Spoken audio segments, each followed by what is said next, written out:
Israel और फिलिस्तीन के बीच संघर्ष पिछले कई दिनों से चल रहा है, जो धीरे धीरे गंभीर रूप लेता जा रहा है। नमस्कार, मैं हूं प्रियंवदा और आप देख रहे हैं स्टडी विथ लक्ष्य अकेडमी। आज के इस वीडियो में हम बात करेंगे इसराइल फिलिस्तीन के खूनी संघर्ष की। वर्तमान का इसराइल और फिलिस्तीन के बीच चल रहा खूनी संघर्ष थमने का नाम ही नहीं ले रहा। इसराइल के प्रधानमंत्री बेंजामिन नेतन्याहू ने तो यह स्पष्ट भी कर दिया है कि अब इसराइल किसी भी हाल में पीछे नहीं हटेगा। वहीं फिलिस्तीन के गाजा पट्टी में प्रभाव रखने वाला हमास संगठन भी संघर्ष विराम के पक्ष में नहीं है। इसलिए विशेषज्ञों का कहना है कि वर्तमान का इसराइल और फिलिस्तीन संघर्ष मध्य पूर्व यानी पश्चिम एशिया में काफ़ी अस्थिरता बढ़ा देगा और इसके भयावह परिणाम हो सकते हैं। इस संघर्ष से मध्य पूर्व में फिर से आतंकवाद गति पकड़ सकता है और इसके अलावा ईरान के साथ हुए न्यूक्लियर डील पर भी विपरीत प्रभाव पड़ सकता है। आइए समझते हैं वर्तमान के इसराइल और फिलिस्तीन के संघर्ष के कारण को, वर्तमान संघर्ष के कारण को, क्योंकि संघर्ष तो इनका बहुत ही पुराना है। लगभग हमारी आज़ादी के साथ ही शुरू हुआ इसराइल और फिलिस्तीन का संघर्ष भी। इनकी भी कहानी कुछ भारत पाकिस्तान की तरह ही है। वर्तमान के इसराइल और फिलिस्तीन के संघर्ष की बात करें तो उसका कारण है यरूशलेम स्थित अल-अक़सा मस्जिद। अल-अक़सा मस्जिद से शुरू हुआ यह संघर्ष धीरे धीरे व्यापक होता जा रहा है। जहां इसराइल ने फिलिस्तीन की गाजा पट्टी में स्थित हमास के ठिकानों पर हमले किए, वहीं हमास ने भी इसराइल पर हज़ारों रॉकेट दागे। हमास द्वारा गाजा पट्टी से दागे जाने वाले रॉकेट से बचने के लिए इसराइल ने अपने आयरन डोम एयर डिफेंस सिस्टम का इस्तेमाल किया। यहाँ ये जान लेना ज़रूरी है कि यरूशलेम स्थित अल-अक़सा मस्जिद को इस्लाम धर्म के अनुयायी काफ़ी पवित्र मानते हैं। इस्लाम के फॉलोअर्स के लिए मक्का मदीना के साथ यह तीसरा सबसे पवित्र स्थान है। हालांकि इस मस्जिद से यहूदी और ईसाई भी संबंध रखते हैं। गौरतलब है कि यरूशलेम 3 धर्मों यानी यहूदी, ईसाई और इस्लाम के फॉलोअर्स का पवित्र स्थान है। वर्ष 2016 में यूनेस्को ने अल-अक़सा मस्जिद से यहूदियों के दावे को खारिज कर दिया था।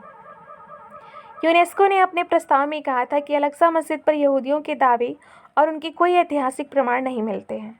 हालांकि इस तरह के किसी प्रस्ताव को यहूदी मानने के लिए तैयार नहीं है। आइए समझते हैं इस संघर्ष को लेकर अन्य देशों के विचार क्या हैं। वर्तमान के इसराइल और फिलिस्तीन संघर्ष को लेकर संयुक्त राज्य अमेरिका ने कहा है कि इसराइल को अपनी रक्षा करने का आत्माधिकार है।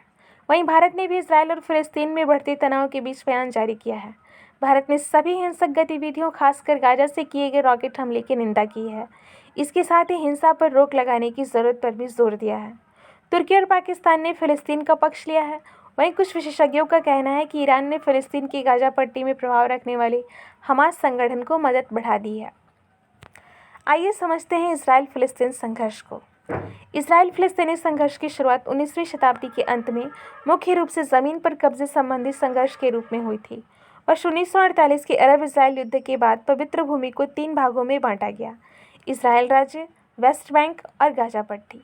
वर्ष 1993 के ओस्लो समझौते द्वारा संघर्ष विराम की घोषणा की गई और समाधान के रूप में 2 राज्यों के गठन की रूपरेखा तैयार की गई। इस समझौते के तहत वेस्ट बैंक और गाजा पट्टी के कुछ हिस्सों को सीमित स्वशासन का अधिकार देते हुए इन क्षेत्र पर फिलिस्तीनी अधिकार को मान्यता प्रदान की गई। वेस्ट बैंक क्षेत्र पर इसराइल और फिलिस्तीन दोनों ही अपना अपना दावा करते हैं। यह क्षेत्र इसराइल और जॉर्डन के बीच स्थित है।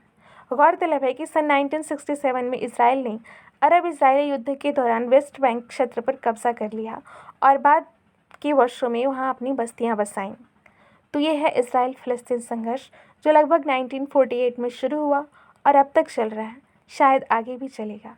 आपको इस वीडियो के कमेंट में ये बताना है कि ओस्लो समझौता कब हुआ और अरब इजराइल युद्ध कब हुआ, जिसके बाद पवित्र भूमि को 3 भागों में बांट दिया गया।